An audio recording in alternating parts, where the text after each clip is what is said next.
L'émission politique de France Info. Bienvenue, Jean-Michel Apathy est en place. Bonjour Jean-Michel. Bonjour Nicolas. Gilles Bornstein, Guy Birenbaum à vos côtés et votre invité, notre invité Jean-Michel, est porte-parole du candidat de la droite François Fillon. Bonjour Benoît Paris. Bonjour. Vous souteniez Alain Juppé pendant la primaire des Républicains et puis maintenant vous êtes donc le porte-parole de François Fillon. C'est dur de passer de Juppé à Fillon? Oh, il faut s'habituer, il faut découvrir entre guillemets les différentes personnalités, changer de personnalité.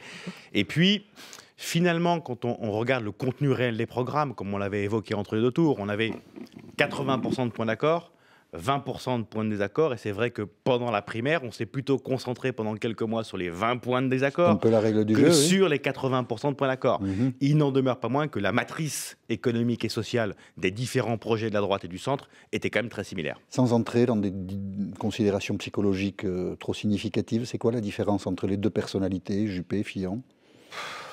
Ces deux personnalités qui incarnent le sérieux de l'État. De ce point de vue-là, il y a un point commun qui est très très fort. Ensuite, il y a des divergences, des différences de fonctionnement. Divergence, le mot est trop fort, mais des différences de fonctionnement au quotidien entre les uns et les autres, dans la façon de construire leur prise de parole, la façon de construire leurs arbitrages. Un peu solitaire, François Fillon? Je pense que les deux, de ce point de vue-là, sont relativement solitaires. On a quand même des proximités de fonctionnement qui sont assez fortes entre l'un et l'autre. 2500 mètres carrés le nouveau siège. Alors, quand on a vu ça, on s'est dit que c'est pas mal. Donc c'est le nouveau siège que François Fillon va inaugurer au mois de janvier. L'organigramme. C'est ça. C'est 2500 mètres carrés. On s'est dit, dis donc, on lésine pas sur les moyens. Hein. C'est une campagne présidentielle, donc on passe effectivement d'une toute petite PME de 4-5 personnes à une grande entreprise où il va falloir 50, une centaine de collaborateurs, j'ai évidemment pas les chiffres, plus tous ceux qui sont de passage, comme les élus par exemple, donc il faut effectivement de la place. Et puis il faut aussi une salle de presse pour vous accueillir ou pour accueillir des grands rendez-vous. C'est juste pour vous qu'on fait 200 000 mètres carrés. Sympa. Oui, sincèrement, à quel point on pense à vous, sympa. Ce sera effectivement très bien fait de ce point de vue-là. Non, mais l'idée c'est de pouvoir avoir aussi de grandes salles de réunion à l'intérieur du QG de campagne pour pouvoir recevoir effectivement la presse, organiser des réunions à 100, 200 personnes. Bon. Donc ça demande effectivement de la place. C'est une campagne présidentielle, c'est quand même quelque chose qui devient sérieux. Ceux qui nous écoutent s'imaginent que nous, journalistes, on va être très bien reçus, mais je pense que c'est pas pour ça que vous avez choisi le siège de campagne qui a été choisi. Gilles Bornstein. J'ai même pas essayé de le laisser sous-entendre. J'espère que certains l'aient compris. Oui. Une pétition circule pour défendre la sécurité sociale qui a été signée par différentes personnalités, le professeur André Grimaldi ou François Morel ou la pneumologue Irène Frachon. Ils redoutent ces signataires le moindre remboursement des soins médicaux, comme l'a évoqué François Fillon, lors de ce débat face à Alain Juppé. C'était en novembre dernier dans leur tête-à-tête à la télévision. On l'écoute. Oui, je propose que la sécurité sociale se concentre sur les risques principaux. Et je souhaite que, pour ce qu'on appelle le petit risque, on aille vers les assurances complémentaires. Il l'a dit. C'était clair. Net et précis. C'était clair, c'était net, c'était précis. Il a changé d'avis. Qu'est-ce qu'il voulait dire? Une description de la quasi-réalité à l'heure où nous parlons. À l'heure où nous parlons, dans les dépenses d'assurance maladie, 75%, il a dit, je souhaite que... J'entends bien, 75% des dépenses d'assurance maladie sont aujourd'hui sur ce qu'on appelle les grands risques. Et cette proportion-là est en augmentation. Pourquoi? Tout simplement parce que nous avons une population vieillissante et que les affections dites de longue durée ou les maladies graves prennent une part de plus importante de l'assurance maladie. Depuis lors, cette déclaration, ces formules, ou ce qui était écrit dans le projet politique de François Fillon, a créé de l'émoi, y compris au sein même C'était dans les 20%, des parlementaires républicains. C'était effectivement dans les 20%. François Fillon, il le répète aujourd'hui même, je crois, dans Paris Match, effectivement, s'est dit, OK, stop, on va faire une convention, on va garder la matrice principale de ce que je souhaite, à savoir une assurance maladie à l'équilibre, parce que c'est quand même ça l'objectif principal que nous devons poursuivre. Ça, c'est le parce but. que l'objectif principal, c'est bien de sauver l'assurance maladie par l'équilibre. Mais les deux sinon, mais pour les on moyens, François Fillon, on l'a réécouté. C'est pour ça qu'on a voulu repasser ce son. François Fillon disait, parce que vous déportez un peu l'explication, je trouve. François Fillon disait, les assurés ne seront plus remboursés du petit risque par la sécurité sociale. Ils le seront par la mutuelle. Est-ce que c'est qu'a dit ça? Est-ce que ça reste ou est-ce que c'est abandonné?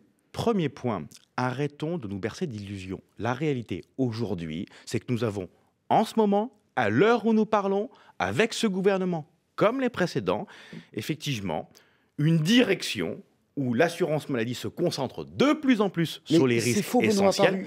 C'est ça, la L'assurance réalité. maladie ne rembourse pas que les maladies graves et de longue durée. C'est Elle parce que je suis en train de vous dire, autre chose, je c'est suis en peut-être train une de vous dire tendance. que je suis en train de vous dire que les principes de financement aujourd'hui de la sécurité sociale, ou plutôt la réalité des financements de la sécurité sociale, c'est qu'effectivement, elle s'occupe principalement aujourd'hui en masse financière des grands risques, parce que c'est ceux-là qui ont effectivement des coûts essentiels, et parce qu'on va avoir une augmentation de ces coûts-là mécaniques liés au vieillissement de la population, il faudra bien On n'arrive prendre pas à en charge avoir ces de risques-là. réponse. Hein. Si, C'est vous le avez la énième réponse. responsable des Mais la Républicains qu'on réponse reçoit, on n'a pas de qu'on vous a réponse. faite et qui a déjà été faite, c'est de dire qu'effectivement, François Fillon a dit lui-même que cette formule-là était mise de côté, qu'on allait organiser une convention, Ok. je vous l'ai dit il y a 2 minutes, pour régler effectivement et avoir un programme ficelé, définitif, sur les questions d'assurance maladie. Ça a été dit, ça a été répété, je peux vous le dire une 3e fois, une 4e fois si vous le souhaitez. Donc le point final, c'est on va continuer à y réfléchir.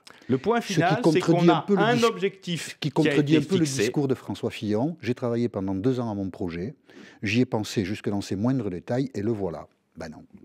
C'est pas ben non, c'est qu'un programme, ça évolue et c'est normal. Nous avons une campagne pour les primaires, on passe maintenant dans une campagne présidentielle, on passe d'un projet très programmatique à un projet présidentiel, et donc effectivement, il va y avoir un Des certain nombre ajustements. d'évolutions, des ajustements, Il y en aura d'autres. des précisions.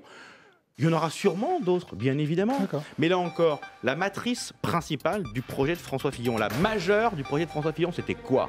Je veux un programme qui aille loin, très loin dans les réformes. Des difficultés de passer d'une primaire à une candidature. Un passage par l'info. Bintili Diallo. L'Ordre des pharmaciens dresse un constat alarmant. Les pharmacies sont de plus en plus victimes de ruptures de stock, des pénuries qui touchent tous les médicaments mais surtout les vaccins, en cause des problèmes de production et de livraison. Santé toujours, il n'est pas trop tard pour se faire vacciner contre la grippe. Message délivré hier par Marisol Touraine, la ministre de la Santé. L'épidémie s'étend et progresse vite. Elle touche désormais 9 régions sur 13. Pour certains médecins, il est trop tard car le vaccin est efficace au bout de 15 jours, voire 3 semaines après la piqûre. Une chasse à l'homme dans toute l'Europe pour retrouver Anis Amri. Ce Tunisien de 24 ans est le principal suspect de l'attentat au camion bélier de Berlin. Il avait été identifié comme un militant islamiste dangereux, mais n'a pas été arrêté. L'extrême droite était dans les rues de Berlin hier soir pour demander la démission d'Angela Merkel. La fin de la colonisation d'Israël dans le territoire palestinien occupé, c'est le souhait de l'Égypte. Le pays a proposé un projet de résolution en ce sens à l'ONU. Le Conseil de sécurité doit se prononcer ce soir. En 2011, une proposition du même genre avait été retoquée par le veto des États-Unis. Le PSG s'est rassuré avant les vacances de Noël. Les Parisiens ont écrasé Lorient 5-0. Ils sont 3e. Nice, le premier, a fait match nul 0-0 contre Bordeaux. Monaco, le 2e, s'est imposé 2-1 contre Caen. Retour de la Ligue 1 le 13 janvier. France Info. Et retour de l'émission politique de France Info. Benoît Apparu, porte-parole de François Fillon, et notre invité Jean-Michel Apathy. Sondage est là, paru hier. Alors, on s'était promis de jamais plus parler des sondages, mais on continue d'en parler. Non. Ah oui. Mais moi, je me l'étais promis tout seul dans ma tête. Voilà. 48% des Français jugent que Emmanuel Macron est le personnage politique de l'année, devant François Fillon, alors même que François Fillon a profité évidemment de la primaire des Républicaines. Donc, ça dit le phénomène d'opinion que représente sans doute Emmanuel Macron aujourd'hui, un Emmanuel Macron qui est certain d'avoir ses parrainages, personne n'en doutait, mais son délégué général, Monsieur Ferrand, Richard, voilà, j'ai failli me tromper de Député prénom. du Finistère. Voilà, très bien, nous l'a dit hier, il était l'invité de France Info, on écoute. Et vous en êtes où là? Quel Donc, chiffre? Plusieurs centaines sont d'ores et déjà enregistrées. Nous en Plusieurs centaines, ça peut être c'est 500, 200, donc, 300, 400. 400 Voilà. Ouais, c'est bien. 400 parrainages. Oui. Voilà, 400 parrainages, donc aucun doute, Emmanuel Macron sera bien candidat à l'élection présidentielle. Il paraît que le phénomène Macron vous intrigue, Benoît Apparu. Oui, il m'intrigue parce que, en l'espace de 2 ans, avoir construit un mouvement d'opinion et un mouvement de masse aussi conséquent que celui-là, ça m'intrigue. C'est pas une bulle, comme disent certains de C'est vos... probablement pas une bulle. Maintenant, on va aussi quand même, C'est un danger pour François Fillon? on va quand même revenir à la réalité des choses. Oui. La réalité des choses, c'est que Emmanuel Macron est l'héritier, l'un des héritiers de François Hollande, qu'il va porter le bilan de François Hollande. Vous croyez ? Ça n'a pas l'air de beaucoup l'embarrasser, ça. Ça l'embarrasse peut-être pas, mais je pense qu'il y a beaucoup qui vont lui poser la question, parce que je voudrais quand même juste rappeler qu'il a été 2 ans secrétaire général adjoint à l'Élysée et 2 ans ministre de l'économie et des finances. En gros, sur le quinquennat de François Hollande, 5 ans, il y aura passé 4 à l'intérieur. On ne peut pas dire qu'il soit totalement éloigné de ce qui se soit passé pendant 5 ans. Mais il a Donc, cette prime à la nouveauté que d'autres n'ont pas. J'entends bien, mais il sera héritier de François Hollande. Il représente une forme de nouveauté. Il incarne quelque chose de différent, dont acte. Il vous séduit un peu ? Non, j'ai pas de déduction pour 2 raisons. Oui. La première, c'est que pour moi, la loyauté en politique, ça veut dire quelque chose. Et quand un personnage comme Emmanuel Macron a été construit de A à Z par François Hollande, la moindre des choses... Vous avez beaucoup soutenu Jacques Chirac, qui n'a pas été un modèle de loyauté en politique, si je peux me permettre. Hein. Je ne suis pas convaincu de ce que vous dites. Il a toujours été très loyal, pardonnez-moi. On reverra les livres d'histoire. Il a été très loyal envers Pompidou. Ensuite, il est en combat politique avec Valéry Giscard d'Estaing. Il n'a jamais été l'héritier de Valéry Giscard d'Estaing pour le trahir dans la foulée. Ce qu'a fait Emmanuel Macron, qui a été un collaborateur, ce qui n'était pas le cas de Chirac par rapport à VGE, il a été un collaborateur de François Hollande, il a été fait par François Hollande. C'est un peu la politique. Et François Fillon était un collaborateur de Nicolas Sarkozy. C'est pas un peu la politique. Oui. Pour moi, la loyauté en politique, ça signifie quelque chose. Deuxième élément, la vraie nouveauté en politique, c'est de faire des choses. Et on a vu un Emmanuel Macron c'est bien de vous en rendre qui, pendant 2 ans, malheureusement, vous vous rendez compte, c'est grave ce que vous dites. Mais ce que je dis est effectivement très grave, parce que je suis intimement convaincu que le problème principal de la France, c'est qu'on réforme énormément. 3 petits points dans les discours. Et qu'effectivement, la réalité maintenant, c'est de passer du discours à l'action. Et quand je vois Emmanuel Macron, qui a été pendant 2 ans ministre de l'économie et des finances, et dont le bilan sera 12 dimanches travaillés par an, mais il dit je ne suis pas convaincu que ce soit et des autocars. Enfin, à ce moment-là, s'il ne peut pas, il fait autre chose. Il dit je ne pouvais pas, donc donc je démissionne. Il fait autre chose. C'est cohérent. Et il change de fonctionnement, de métier. Et il le dit beaucoup. Mais non, je ne suis pas d'accord avec vous. Je vous rappelle qu'il a été là pendant 4 ans. Donc si je comprends bien, c'est au bout de 4 ans qu'il s'est aperçu qu'il ne pouvait pas faire grand-chose. Il a été un peu long à la détente, semble-t-il. Enfin, ça fait combien d'années que vous faites de la politique et vous nous dites ce matin que vous avez découvert que la politique, c'est de faire. Qui vous dit que je viens de le découvrir là? Ça fait des semaines, des mois et des années que je répète que pour ce qui me concerne, l'essentiel, c'est d'arrêter d'avoir des campagnes électorales électoralistes, d'avoir des campagnes électorales sérieuses, crédibles, posées pour pouvoir mettre en œuvre derrière. Mais je vais vous prendre un exemple. Moi, j'ai un cas pratique. Je finis juste sur un point avec Emmanuel Macron. Emmanuel Macron a beaucoup parlé pendant ce qu'il était ministre de l'économie et des finances. Il a parlé des 35 heures.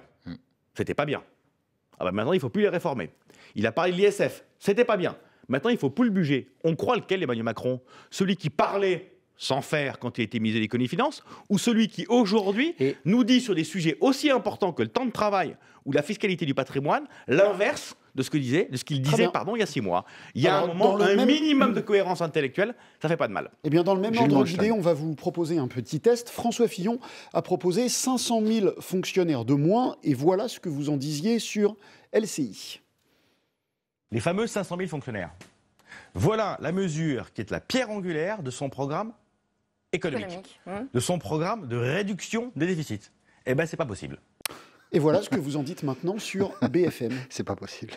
François Fillon disait, il faut aller beaucoup plus loin si on veut massivement réduire les déficits. Et donc, il propose 500 000 fonctionnaires de moins, ce qui représente 8% des fonctionnaires français. Je crois que c'est difficile à faire. Mais je pense que c'est possible. Voilà.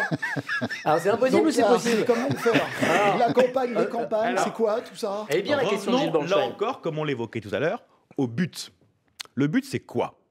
Comme on l'évoquait hier sur BFM avec le journaliste Jean-Jacques Bourdin. On peut dire son nom ici. On peut dire son nom ici. C'était quoi l'idée? L'idée générale, c'est de dire qu'à l'heure où nous parlons, nous avons 350 milliards d'euros de dépenses publiques au niveau de l'État. 70 milliards de déficit. En ratio, ça veut dire quoi? Une dépense sur 5 est financée par de la dette. Ça veut dire que, le salaire d'un fonctionnaire sur 5 est payé par de la dette. D'accord. C'est pas de leur faute, c'est nous qui les avons recrutés. 1 million de fonctionnaires en plus depuis 1990.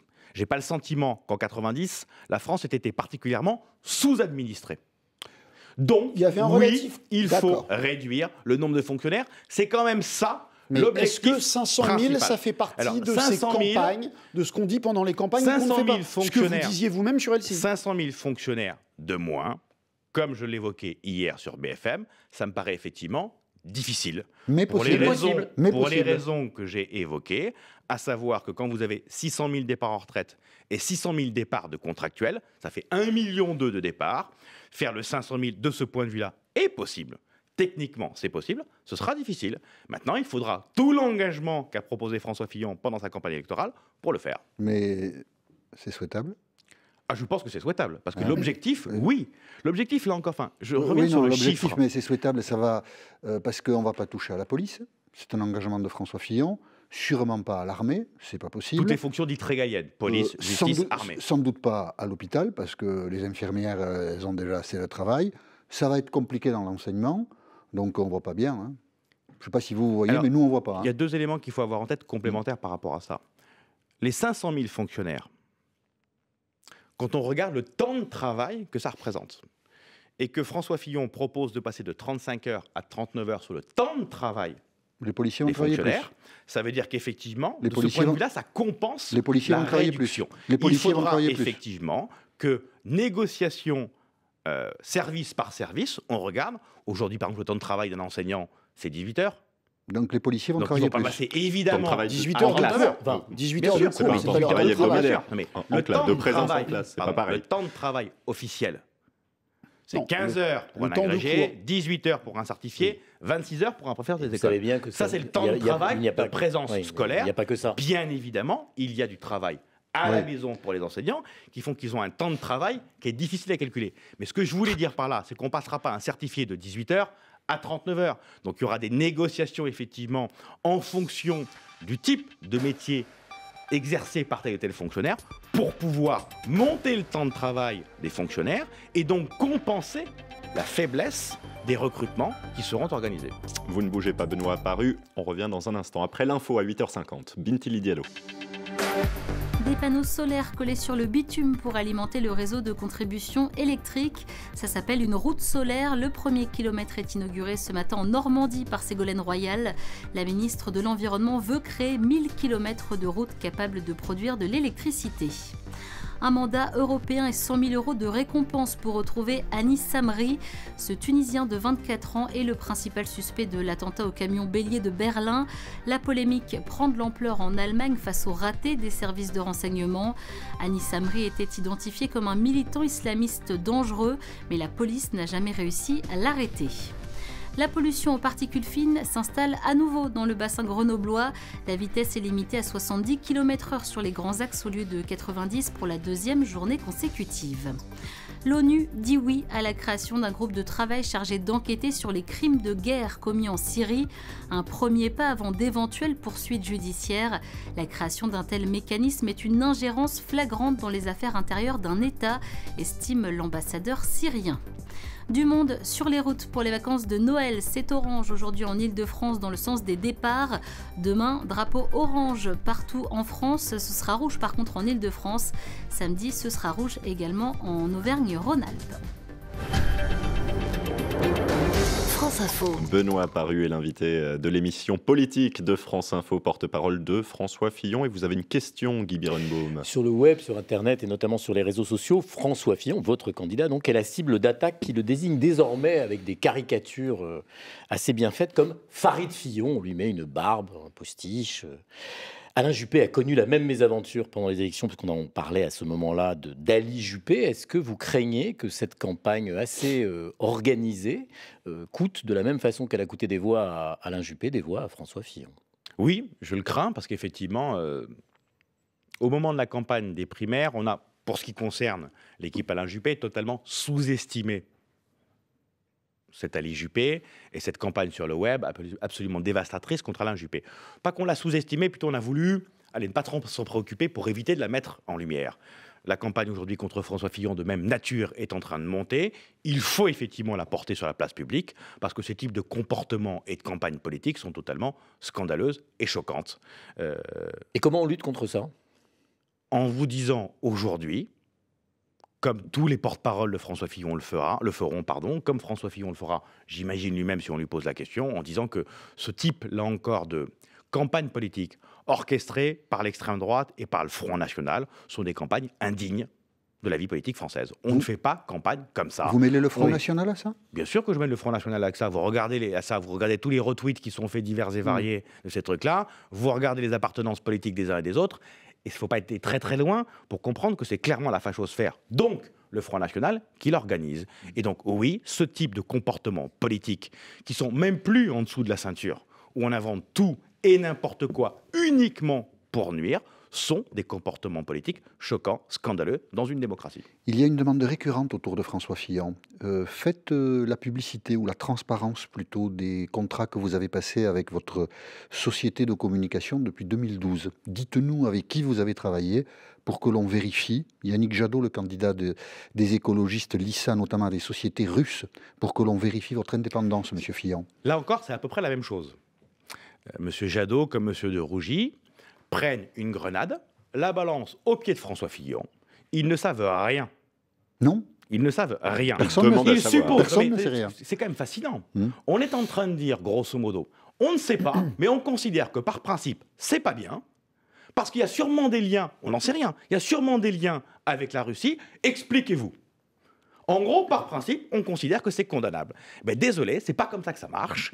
Et ils sont bien gentils, monsieur de Rugy, Jadot et autres, de vouloir faire leur pub pendant la primaire en balançant des petites grenades de ce type-là. Je trouve, là encore, que ces types d'instrumentalisation qui consistent à dire que quelqu'un qui a travaillé pendant 2 ans, qui a gagné de l'argent avec son travail, considérer que par principe là, ce travail est malsain, pas bien, que forcément il a été financé par des puissances étrangères, est un comportement politique choquant. On déduit de Je votre répète réponse la qu'il n'y chose aura pas suivante. de transparence? La réponse qui a été faite. Est-ce qu'on déduit de votre réponse que François Fillon ne fera pas la transparence sur J'en le contrat déduis de ma qu'il a réponse, passé avec sa société de communication? qu'effectivement, il y a de la transparence. Il a été répondu à ces accusations choquantes que lorsque François Fillon s'est déplacé en Russie pour faire des conférences, ces conférences-là n'étaient pas payées et qu'il n'a donc reçu aucun argent de la Russie. Ce que je trouve profondément choquant, c'est qu'il soit obligé de se justifier de ce type d'accusation et de ces grenades dégoupillées balancées à ses pieds. Là encore, c'est pas comme ça, me semble-t-il, qu'on doit faire la politique. C'est pas un peu le lot de tout candidat à une élection présidentielle? Je vais inventer quoi demain? Que M. de Rugy a fait je ne sais quoi pour lui lancer une petite rumeur qui restera accrochée à son pied pendant des semaines et des semaines? Non, c'est pas comme ça qu'on fait. Gilles Monchan. Le verdict de la CJR pose question. Donc, Christine Lagarde a été accusée de négligence et exemptée de peine. Qu'est-ce que vous direz à un môme de votre ville de Châlons s'il fait quelque chose, que lui il fait sa peine et qu'il vous dit bah voilà, quand on est ministre, on n'a pas de peine, même si on a coûté 400 millions d'euros à l'État. Et que lui s'est inscrit sur son casier judiciaire, contrairement. Je trouve ça fascinant. Fascinant. On nous répète tous les 4 matins qu'il faut respecter la présomption d'innocence, qu'il faut respecter l'indépendance de la justice. Et quand on a une décision de justice qui ne nous plaît pas, là on peut commenter, dire qu'elle n'est pas bien, qu'elle n'est pas honnête, qu'elle n'est pas sympathique, qu'elle soit dispensée de peine. Je ne suis pas là en tant que responsable politique pour juger de la pertinence ou non d'une décision de justice. Si un citoyen vous en parle, vous lui répondez la même chose? Je vais lui répondre effectivement la même chose. Une décision de justice politique. Jusqu'à preuve du contraire, nos institutions judiciaires françaises. C'est une institution spéciale. Je vais finir. Nos institutions judiciaires françaises prévoient un certain nombre de juridictions spéciales. C'en est une. Elle est constitutionnelle. Elle est organisée en tant que telle dans le droit français. Faudrait-il la Jusqu'à supprimer ? preuve du contraire, personne, jusqu'alors, n'a proposé la suppression de cette Cour de justice. Si, Manuel Valls hier. D'accord, hier. Ok. Il veut supprimer beaucoup de choses, Ça fait 50 ans qu'elle existe. François Hollande, ça fait 50 ans qu'elle existe.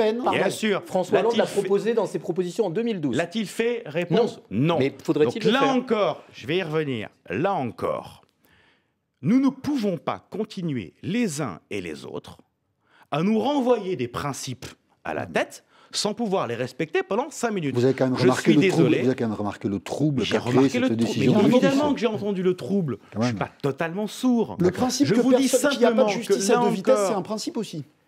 Bien sûr que c'est un principe qu'il n'y a pas de justice à deux vitesses. Voilà. Mais évidemment. Ce que je suis en train de vous dire, c'est quoi? D'accord. Je suis en train de vous dire, c'est quoi? C'est que je suis désolé, vous ne pouvez pas demander à un responsable de politique de juger une décision de justice. Ça veut dire quoi? Qu'au moment, à ce moment-là, où un certain nombre de personnalités se sont emportées contre ce qu'ils ont appelé l'acharnement judiciaire contre Nicolas Sarkozy, vous les avez tous bâchés. Et tout le monde a levé les mains en disant c'est scandaleux d'attaquer l'indépendance de la justice. Et maintenant qu'on a une décision qui ne va pas dans la même direction, il faudrait dire ah oui, là on peut attaquer les décisions de justice. La réponse est non, nous n'avons pas à commenter des décisions de justice, quelles qu'elles soient. Le dernier mot à Benoît Apparu, merci d'avoir accepté l'invitation de France Info.